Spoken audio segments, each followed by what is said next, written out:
Hello and welcome everyone. Please have a seat. My name is Kjersti Mo and I am the CEO of the Norwegian Film Institute, and it's an honor to welcome you to this conversation.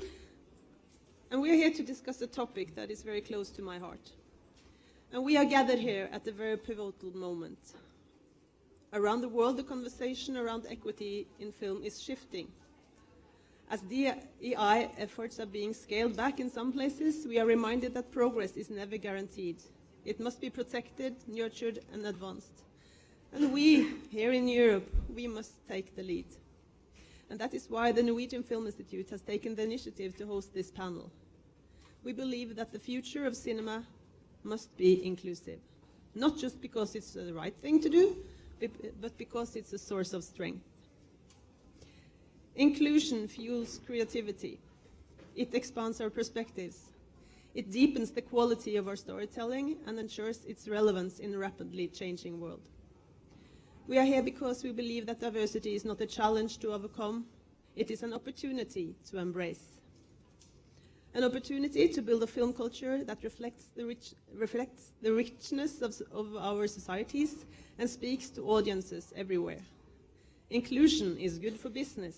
It ensures that we make films that feels relevant to audiences. But artistic freedom is non-negotiable. As public institutions, we are not instrumental in shaping the creative content itself, and nor should we be. Our role is to create frameworks that encourage this development. In Norway, we see the results of our long-term commitment to gender equality in the film industry. The increased presence of female filmmakers is a result of a mix of several initiatives. And this is possible for us to build in a broader sense of inclusion. And at the moment, we are starting to see results thanks to our more recent DEI efforts, but we still have work to do. And I have to say that we are totally aware of that we are privileged in Norway. And we are a quite strange bird, even in Europe. Firstly, we work for the Ministry of Culture and Equality, so it's the core of our mandate to do the work we do. And secondly, last week, our parliament included arm's-length distance into our Cultural Act by law. And as far as I know, this is unique also in Europe, and probably in the world. And thirdly, our funding for development and production has not been reduced, even though we have increased the spendings on defense for support for Ukraine massively. So we know that we are very privileged, but we also see that as a reason why we should contribute to help create space for these conversations at the heart of the industry, where ideas are exchanged, partnerships are formed, and futures are imagined. And that's why we are here today. I would like to thank the European Film Academy for their input in shaping this panel, and for the common understanding that we have built over the years. And thank you to the panelists who are here to share their perspectives. At the Norwegian Film Institute, we are committed to continue this work. We want to highlight these issues, we want to listen, we want to learn, and take meaningful action. And thank you all for being part of this journey. So let's make this a conversation that moves us forward with courage, with clarity, and with hope. And with these words, I will let over to you, Zach, our moderator today from Deadline.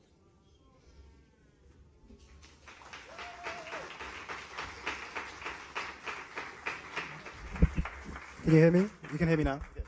Hello everybody. Nice to meet you. I'm Zach from Deadline. I'm going to be moderating the session. Before we start, some housekeeping. I think Lisa from Fantastic Fest was scheduled to. It was like they said that she was going to be on here. She's not on here. We still love Fantastic Fest. It's great. But she was on a previous panel, not this one. And we're going to have space for a Q&A at the end. So just keep that in mind. I'm going to try and keep it tight, because everybody's busy, they got things to do. So yeah, thank you.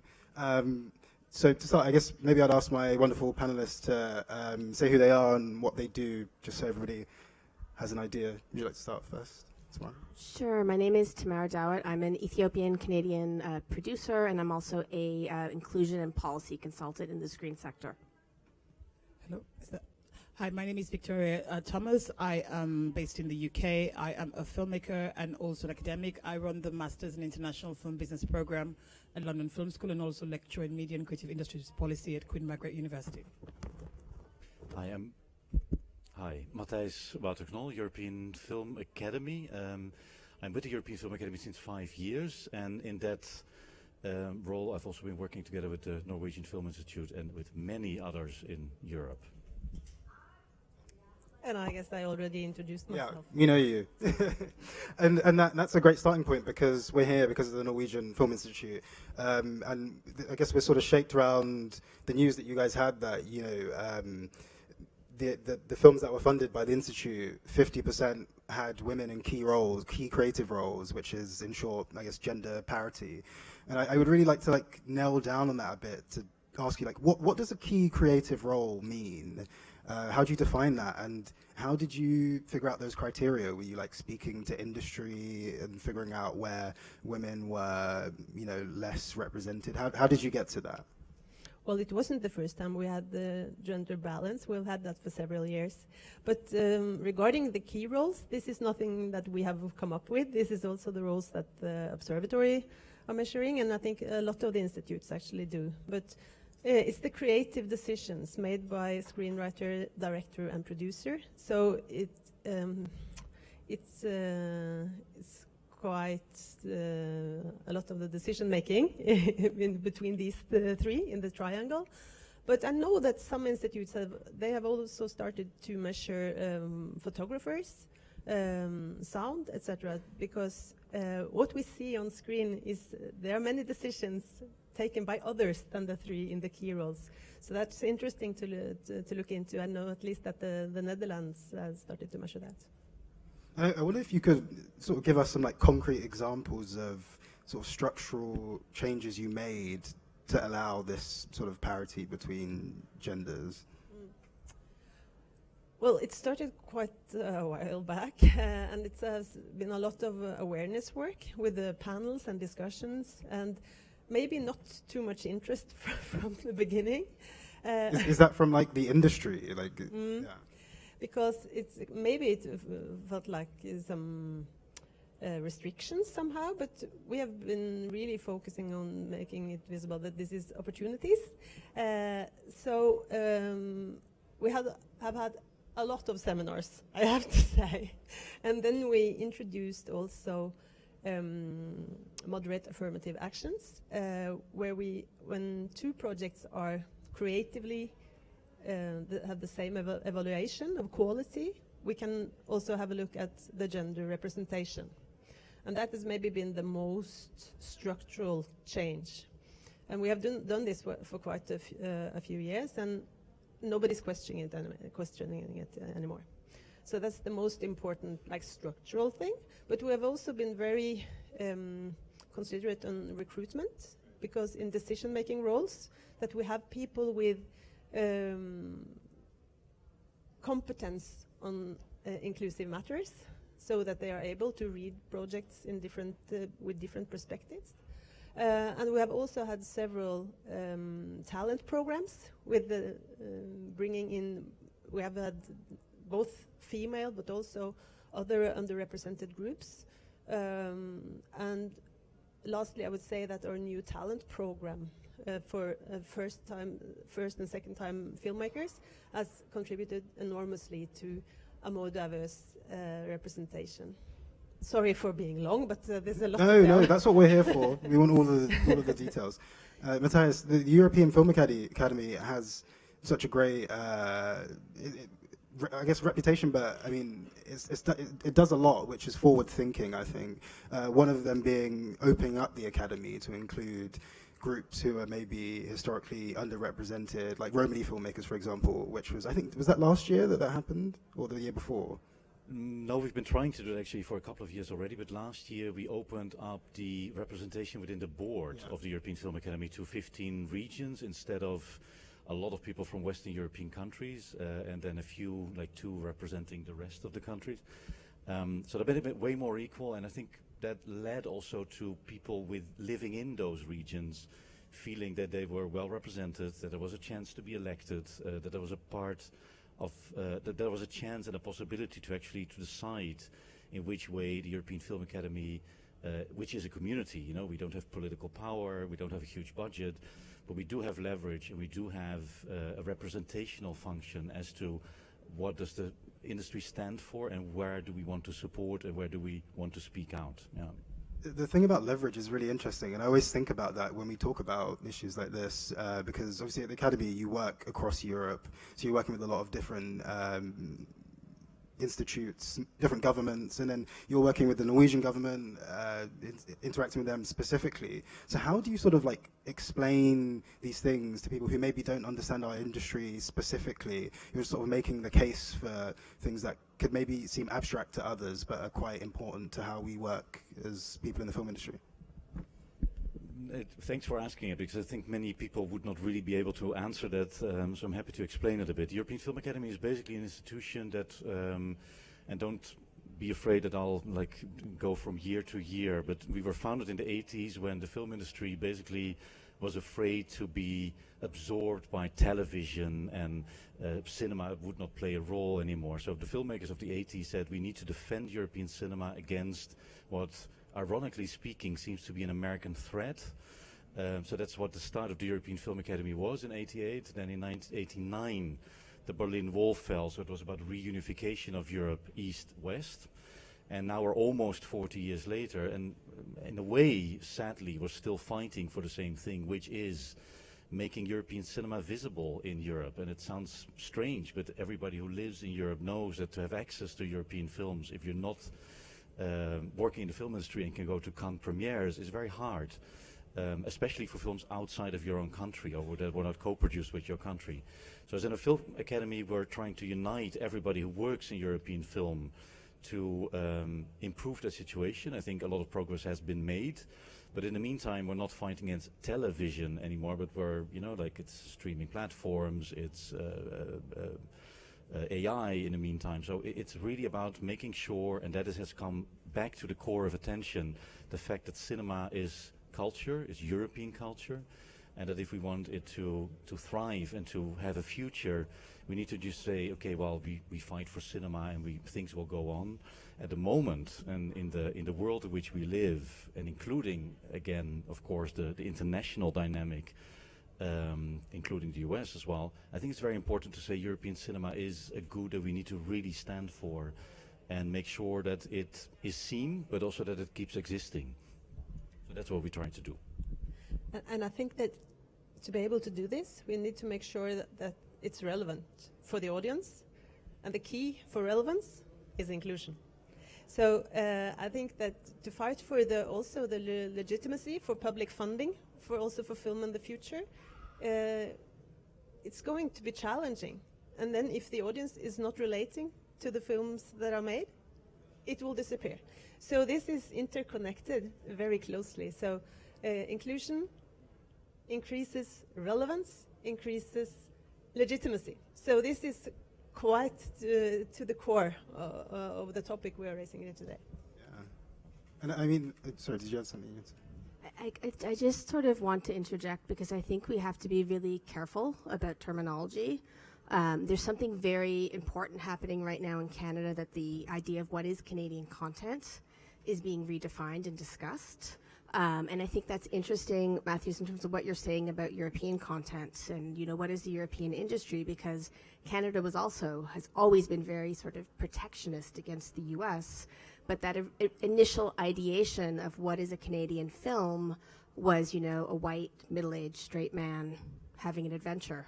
And I really would encourage, you know, the Europeans to have that same sort of conversation, because who is a European now versus in the 80s is very different. And, you know, I have the questions also about this gender parity thing, because, I mean, in Canada, we did that 10 years ago, and we realized we failed because we only included white women.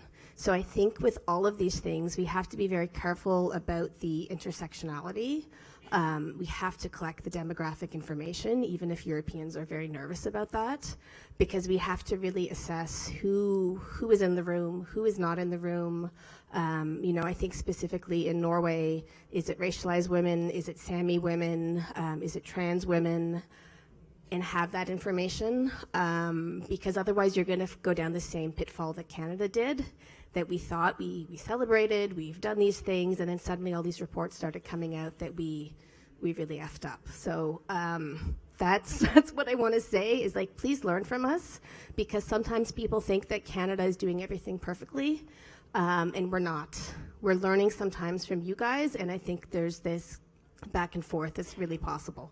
So sorry. No, that was great. But I would like to say that 5 years ago we introduced a mandatory self-report system for several dimensions of diversity. So we did that 5 years ago, and that's also to raise awareness. It's not used for decision making, but it's used for them to reflect before they apply. So we actually do that, but we spent a lot of time defining what are we allowed to ask and what are people okay with giving of information. But they do that now, and it's not really even a problem anymore. But it was really difficult to introduce it 5 years ago. Quick reaction on that as well. I fully agree with you that, like, who is European and what is European is a I would say tricky, but it's an important question. And I think, linking to what you said, I mean, for the European Film Academy, but I feel also for others in the European film orbit, the question or the answer to the question, so who is European, is more and more being answered in, like, let's look at Europe as it is now, which doesn't mean that these people are represented, that we are clearly missing in many cases, in many committees, in many academies as well. But for the European Film Academy, it has been a reason in the last couple of years to really invite and embrace everybody who's living in Europe. So for us, European does not mean you have to be born in Europe. People who have, you know, like, moved to Europe as part of their career. It's people with refugee status that can become a member of the European Film Academy since many years.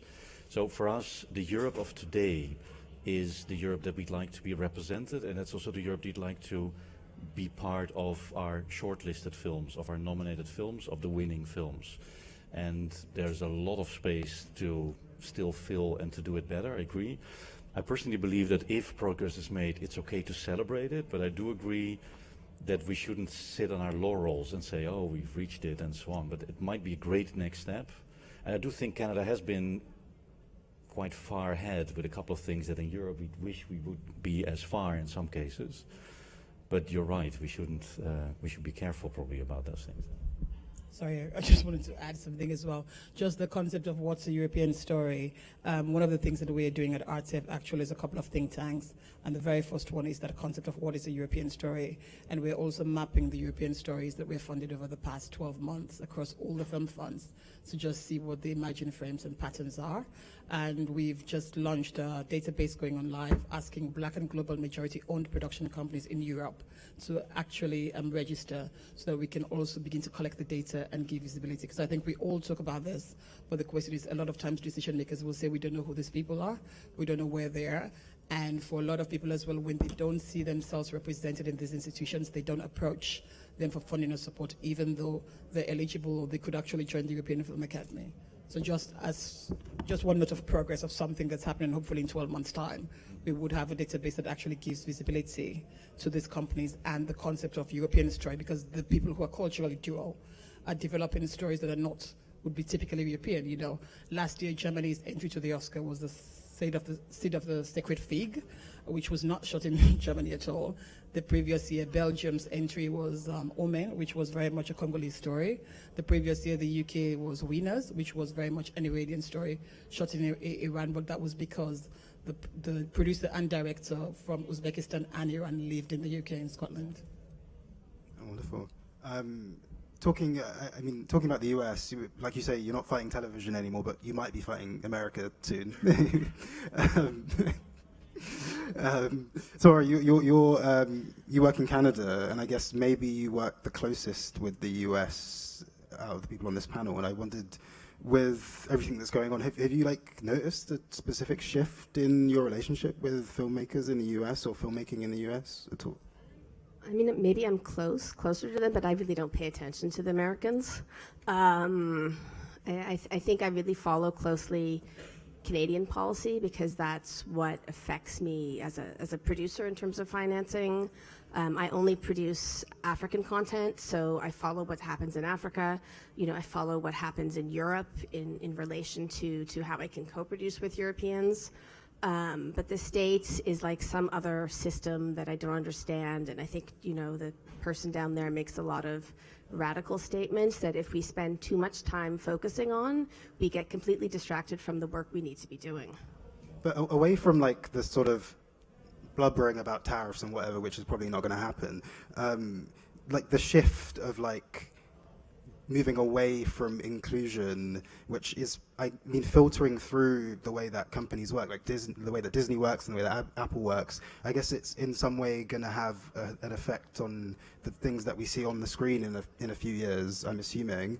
So I wondered, for all of you, about maybe, Matthias, maybe it's most relevant for you, is like how you sort of maintain, because obviously the Academy deals a lot with American cinema, how you sort of maintain your interests in inclusivity when, you know, the big industry over there is moving away from it? Well, sorry. I think I want to link to what Kerstin just said. For me, thinking in when you think about promoting and strengthening European cinema, which is, as said, it's not just let's make it more visible. It's a real need in Europe to make European cinema a thing that people actually embrace and believe in and feel it's part of them. If you want to do that in the right way, inclusivity is the only way forward, because that's the way to make it relevant to people.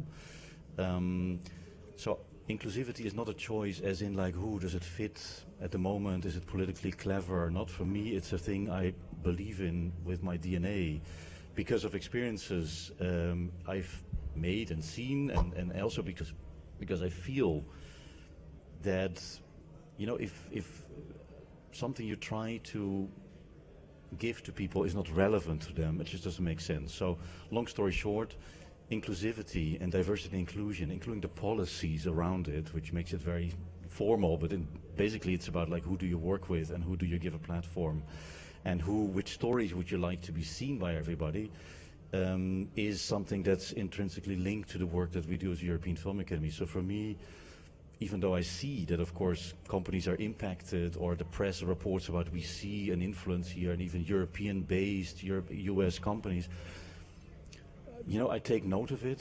I don't care, to be honest. It will not change my life. It will not change what I believe in. And I think for the European Film Academy and many other European organizations, it's important as well to stick together and to say, well, maybe we have to, you know, think about how, I mean, rather how we think to support people who are impacted by inclusivity, instead of us thinking, oh, is it wise to continue or not? To rather say, well, which minorities, which underrepresented minorities have been affected by this for a long time and will be very much impacted if changes are happening, and how can we actually make sure that they don't feel that it's maybe going to go this way, maybe it's going to go that way. I think that is the role that we have, and that is a thing that we should also focus on in Europe, and we can politically, and in Europe that freedom is there, and I think we should really, really go for that. Ironically, I think the UK is the country that's going to be most impacted, and largely because the UK tends to align more with the US than the rest of Europe, and also the British industry relies heavily on being a service industry for Hollywood. So it's quite bittersweet for independent producers in the UK. It's like, okay, maybe finally we can have an opportunity, but the established British businesses will suffer. The studios rely on Hollywood shooting here. I mean, we know that in Italy, Meloni shut down the tax credit specifically because American companies flooded Italy because the tax credit was so generous. So I think all the European countries that are looking for the inward investment, I think the sort of service industry is going to be impacted, but perhaps it would encourage Europeans to collaborate with each other more. That's a really good point. That's a really good point. I mean, Victoria, you and Tamara are the filmmakers on this panel, and I mean, not every country is Norway. Not every country is like specifically interested in inclusion. So I wondered what right now, what are the main challenges that you're finding out in the industry?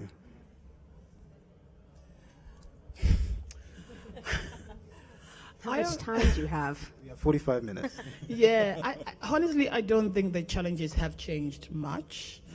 As a filmmaker, so I trained as a lawyer before coming into film, and I grew up watching action and thriller movies. That's what I wanted to make. When I went to film school and sort of started pitching thrillers that were white-collar crime in the world of law that I understood, I was told that it was not my voice. Because as a black woman of African descent, there were certain stories that I was expected to tell. So, I think filmmakers are still struggling with that. Even when we look at the stories, like you can almost, like countries are stereotyped based on specific themes. I think trying to make ambitious stories, it's harder to raise funding because there's not much precedent in the market. And so we often get helpful suggestions at times to change the gaze so that the actor can be bigger. If you're looking at co-productions and you do a lot of work on that, sometimes it's not as easy for the European systems to work with some of the African countries that don't have established film funds outside South Africa where the infrastructure is a bit more European. So I think financing is still very much a challenge. And yeah, for me, I think that would be the financing and the type of stories that you can tell. So a lot of times I feel like I felt under pressure to then do like what I call kitchen sink dramas, because that's what was expected. And with that you could, because there's also a definition of success and there's a pipeline. You come up with a story, you have to go into certain labs, then you'll get funds from certain film commissions, get a co-producer from certain countries, get Euromage funding, Creative Europe funding, etc. You come out, if your film does not get into an Academy Award or BAFTA qualifying festival, you effectively really wasted your money. Then you have to get sales, provided it won a prize, etc., etc. So if you don't exist within that pipeline, it's incredibly, incredibly difficult. On that point of, you said working between sort of the African continent and Europe, and earlier you named a bunch of films that were European submissions to the Academy, but were with that filmmaker's sort of like native heritage. Tamara, you were speaking earlier, you work between Canada and Ethiopia, and you've sort of, I guess, managed to blend these two things. How have you managed to do that? What are some things you could say? It's not easy. I mean, it's finding the loops in the policy. Because I think we have to remember that the screen sector, whether we talk about Europe or North America or globally, is incredibly elitist. It's classist. Our treaties are colonial. A lot of our filmmaking practices are incredibly extractive. So, I mean, the reason I produce in East Africa and predominantly Ethiopia, where I'm from, is because otherwise I'm watching films about Ethiopia that are written, directed, and often owned by people who are not Ethiopian. And that creates dangerous stereotyping. It creates inaccurate narratives. So why I produce is incredibly political. How I produce, and it's why I also do a lot of policy work, and I do that work with IAVE, and we really focus on changing how we co-produce, changing how we can actually treat each other in a kinder way, so that when I bring a film to a market here in the Marché or somewhere else with an Ethiopian director, I'm starting the conversation by saying, here's the report that IAVE published, and you need to read this.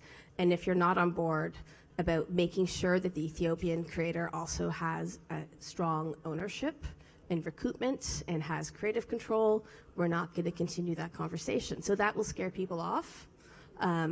People who email me asking for a fixer in Ethiopia get back a very stern email about why that's not going to happen and how we can talk about being a co-producer, and we may also have to talk about the positionality of their creative team. But I think that's also the privilege I have from being a Canadian, and because one of the things that I think Canada did do well, despite what I said earlier, is that when we decided to collect demographic data on applicants to especially the Canada Media Fund, where I used to work, we then opened up programs that were targeted towards Black and racialized owned and controlled companies. And when you give money to a producer, you stabilize the company and you stabilize the career of a number of writer, directors, and other talents. And that's the difference that I see with Europe. is that we see films here in Cannes, we see them in Berlin, and it's exciting because, I don't know, the director is South Asian or it's an African director, but when you look into the ownership, nothing has changed. And that, to me, is what doesn't sort of spur growth, change, and sustainability to actually build up these new production companies that are owned and controlled by Indigenous, Black, and racialized people. It's interesting. A lot of what you just said also ties into what we were speaking about earlier, is about doing a lot of extra work to make the environment that you work in sustainable. And you said that that was difficult. You know, the extra work means extra work. So I wonder if there's also any tips you could give people about how to balance, you know, like this sort of extra load that you have and, you know. I mean, I completely burnt myself out during the quote-unquote COVID years, but it was also meaningful work to push for change in Canada, to represent the communities that needed to get in, that hadn't had access before. I think maybe now my lesson is to anyone who's hiring someone in an inclusion, in an accessibility, in any of these DEI roles, they need more benefits, they need more vacation, they need psychotherapy, we need a weekly massage. This is what I said in my exit interview. I don't know that that's happening anywhere, but I think there is an additional burden in doing that work in any industry. But otherwise, I think I'm much more protective of my weekends. And I think many people in many sectors during COVID, like there was just no, when is it evening, when is it the weekend, and you just kept working, which isn't good. Back to Norway. I mean, thinking about where you are now. I wondered, moving forward, what are you hoping to do next? I mean, are you hoping to target different parts of the industry and try and get parity there? And how are you aiming to do this?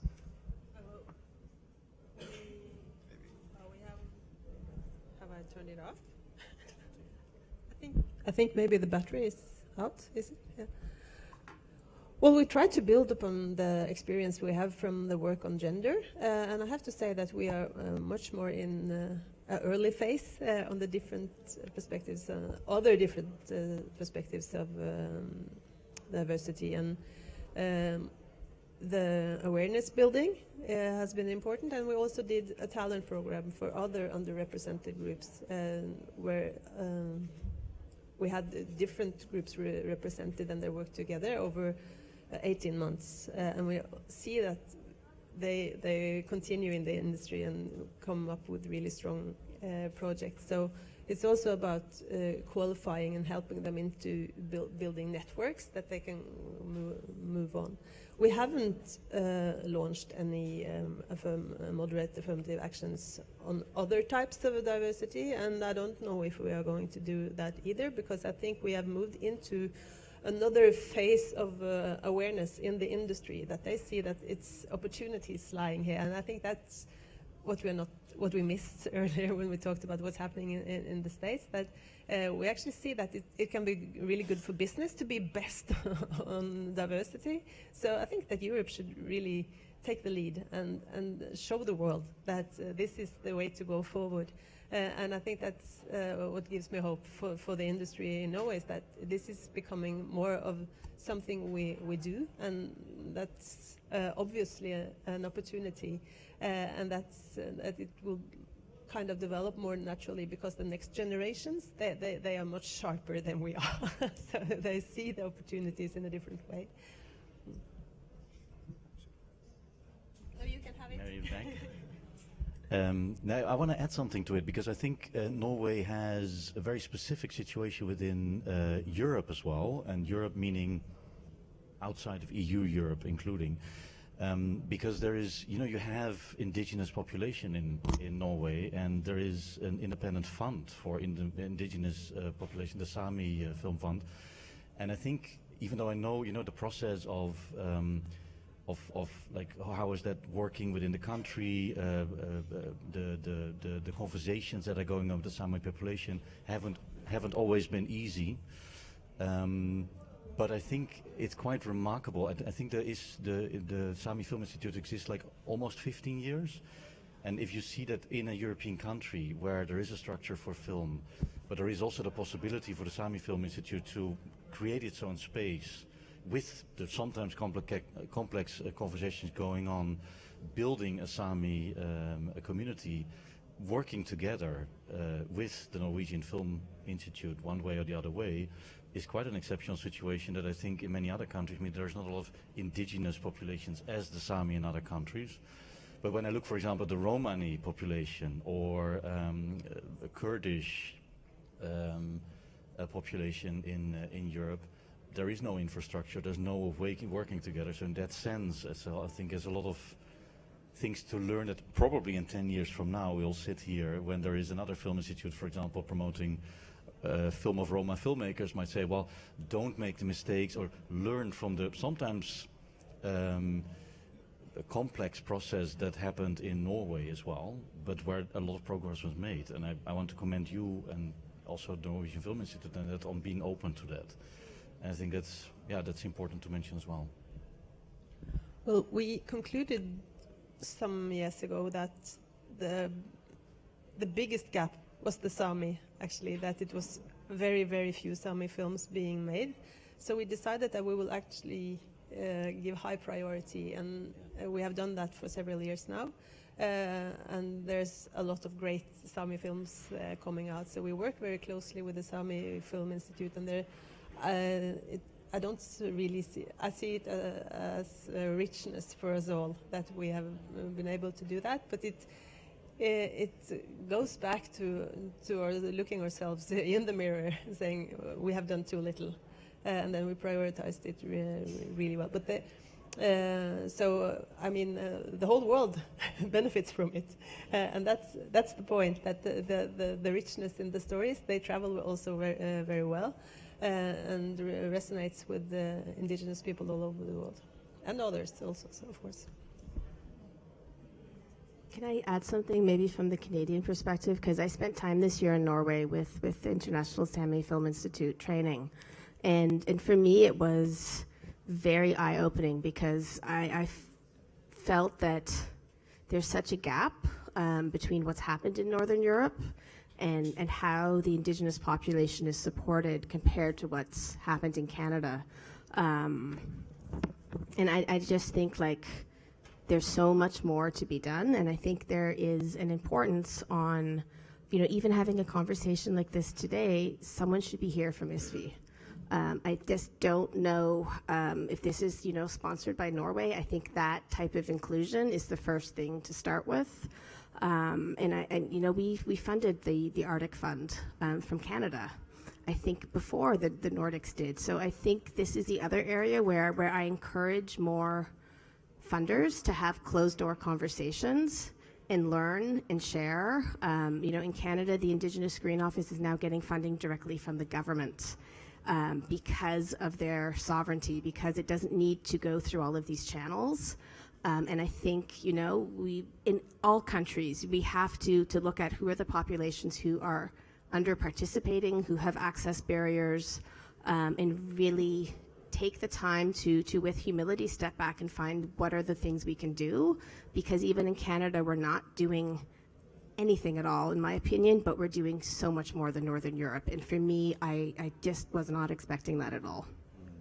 I totally agree with you. And the regulations on us only being allowed to give money for Norwegian projects from Norway, the territory of Norway, while the Samis, they work together and across all the 4 countries, and also with indigenous people in other parts of the Arctic. And that is making it more difficult so I agree with you, it should be on another level, that they see it as a group, indigenous group of people and not by territory, because it makes it impossible for us to even to go further.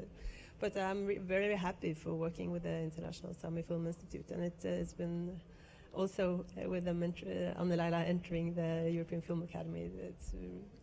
They really deserve the spotlight. Yes. That's actually linking to that. So Anne-Laila Utsi, who's the CEO of the International Sami Film Institute, she has become a board member of the European Film Academy because with this regional opening of the board, we at the European Film Academy said, well, so there's 15 regions that are linked to nation states, but there is actually communities in Europe that don't have a nation state, or they're living in several countries that are in Europe.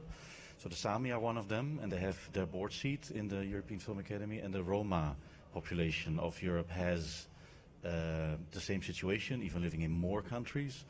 So originally it was planned to say, well, you know, this is how progress goes, and while you do it, you realize it's not the best way possible, you should have done better. So already within 1 year, we realized that it's great to give a seat to the Sami population, and Annaleida is a fantastic board member. But originally she should stop next year, and then a Roma representation would have taken over a seat.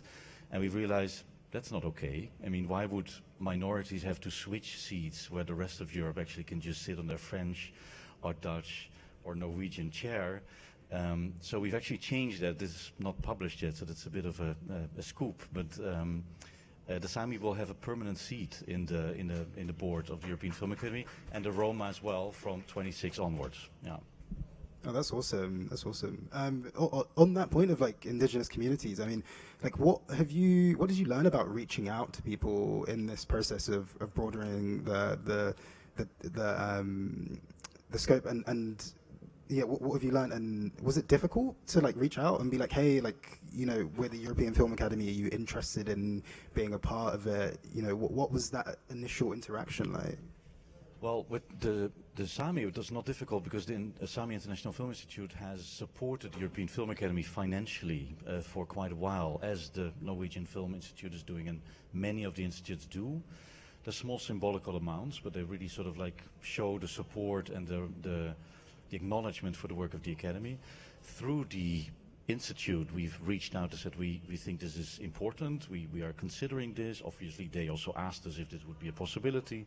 And through their work and their network, we've reached out to people and said, we think you are entitled to be a member of the European Film Academy, we invite you, which has led to Sami filmmakers joining every year, a couple of them. With the Roma filmmakers, which I will not go in depth in, but we do it similar, it's much more complicated because there is no Roma Film Institute, there's much less of there's no structure in that sense, it's growing. But we have worked with a couple of people who have been very active, who organize film festivals for Romani filmmakers, and we have started inviting Romani filmmakers as well. And what we do is that we make sure that people feel invited, feel embraced, and don't feel they have to fulfill any CV criteria that are sometimes comparable to others, because it is a fact that people who work and are part of underrepresented minorities have difficulties building up a track record compared to others in Europe. It links to finances, so we enable people to be a proud member of the European Film Academy. Yeah. That's wonderful. From what everybody was saying earlier about sort of, we had said something about ownership, and it just made me think about the movie that Ryan Coogler made in the US, and Victoria, you and which is Sinners, was the film I'm talking about, and it did great box office, and it had a really interesting cast and crew that was really diverse behind the camera and in front. And I wondered if as the two filmmakers, but to everybody, do you think that something like that could be, well, I guess, orchestrated in Europe, and how that could be done? Because I mean, it's done so well at the box office. Yeah. It could be if the minority filmmakers in Europe actually have production companies that can access finance and the market. That is how Ryan could do it. You know, he made Fruitvale Station, and then on the back of Fruitvale Station, there was Creed and there was Black Panther. Of course, the money that all of those films made probably led to the support that he was given, but his producer is also, you know, black. I think somebody like Lajli, who did Les Miserables in France, he has a production company. We haven't seen him have as much support after Les Miserables, and he's working with a lot of French filmmakers. So I think, again, it's about our funding mechanisms. You know, like the eligibility criteria makes a lot of these smaller black and global majority-owned companies find it harder to apply for an access funding. So I think that if we could get to the space where we can have people owning companies, accessing the finance, having the sales relationships. So again, one of the things that we've done in terms of just mapping those companies. That's the first step. But in June in the UK on the 12th, we're doing a mini market specifically for Black and global majority-owned companies to meet sales agents and distributors, because we're in a business that is a business of relationships. You know, to lock your finance plan, you probably need an LOI from a sales agent. If you don't have a friend that you can call who can give you that, it's a non-starter, because again, a lot of the public funders now ask you for evidence of interest from sales. So the system in a lot of ways is stacked up against us. You know, I know that in a lot of ways I'm privileged. I've been able to kind of bypass that, but again, I had to do the whole expensive film school, all the labs, Berlinale Talent, Yave, but there are not many people like Tamara. We met on Yave. You know, there were not even many people of color that year. And, you know, and Tina is very intentional about inclusion and sexy, but I think we have to empower, because there are lots of schemes and labs in Europe, but they're all about the writers and directors. There's not much support for producers anyway. And so until we can empower producers to own, access money and access the market, it's not going to happen, but they have the ability to do it. And I mean, I think quickly to add on to that, I mean, maybe we can learn some things from the US, but the systems are often very different from Europe and Canada. I had a film here last year in La Semaine. That was the first time there was a film from a Black Canadian company since 1995. And that's because in Canada, Black filmmakers make a film every 10 years. That is starting to change because now has been more targeted funding, because as I mentioned, we are targeting companies owned and controlled by Black, Indigenous, and racialized producers.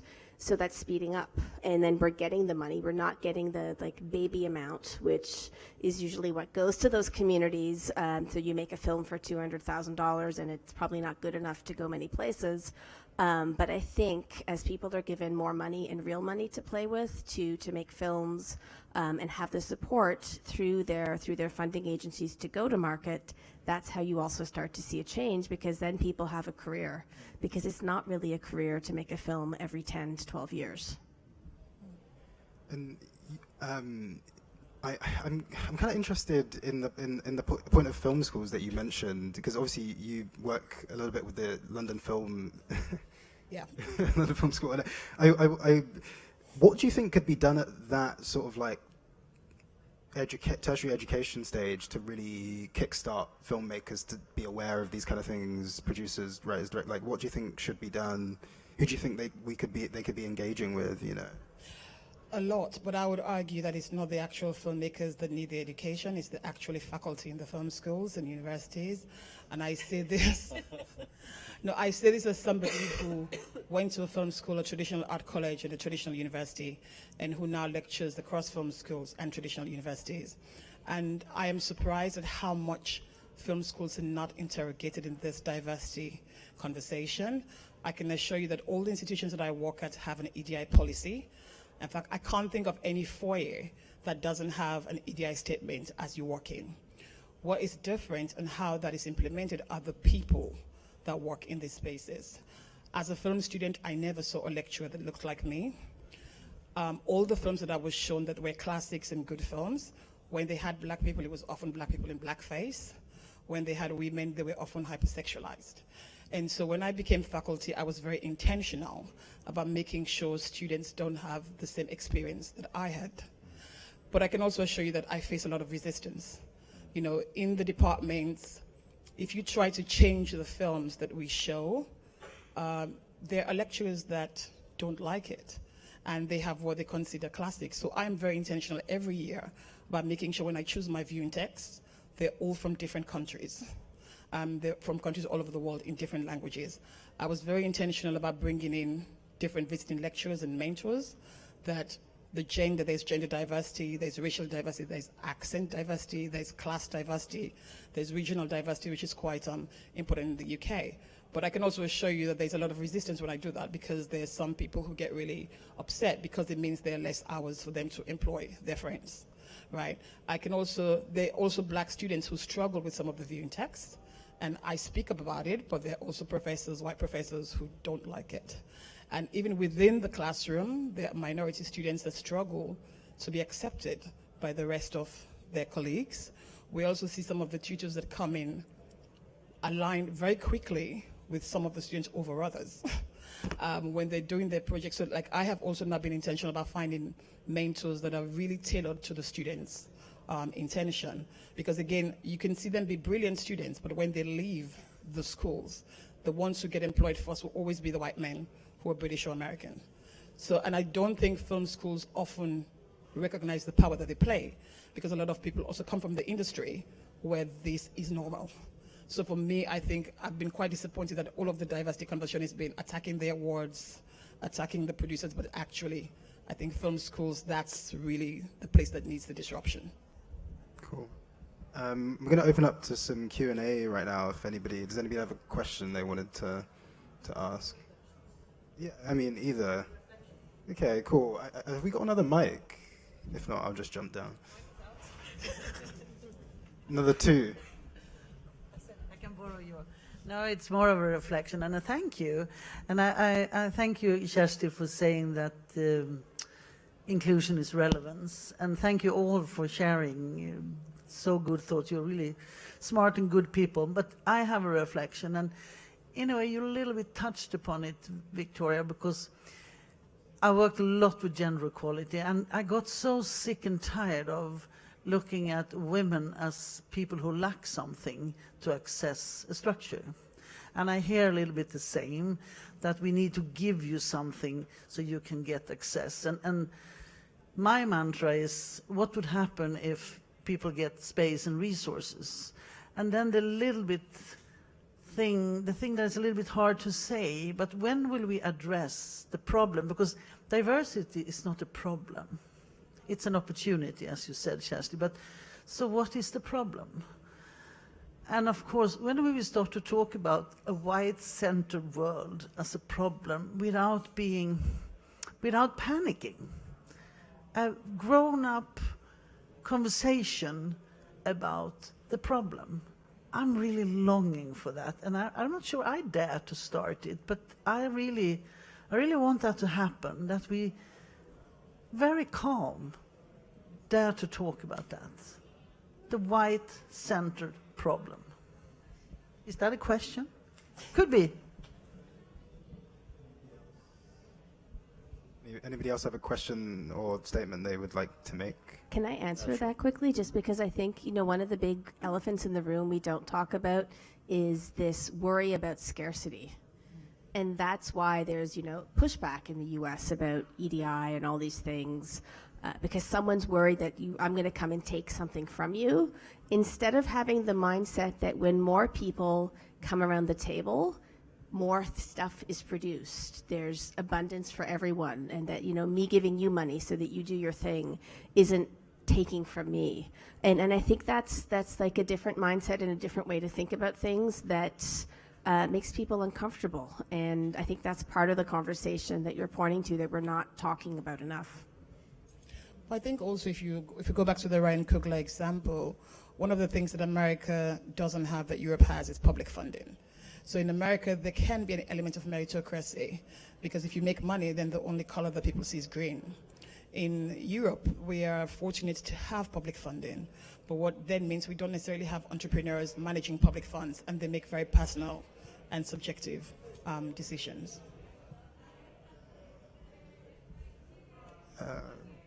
Anyone else? We've only got.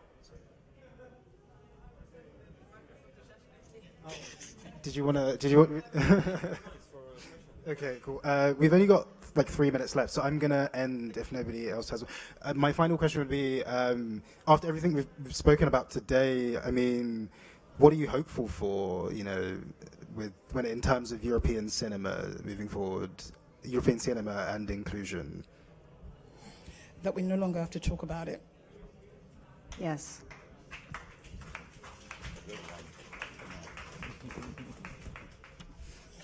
Cool. Thanks so much for joining us.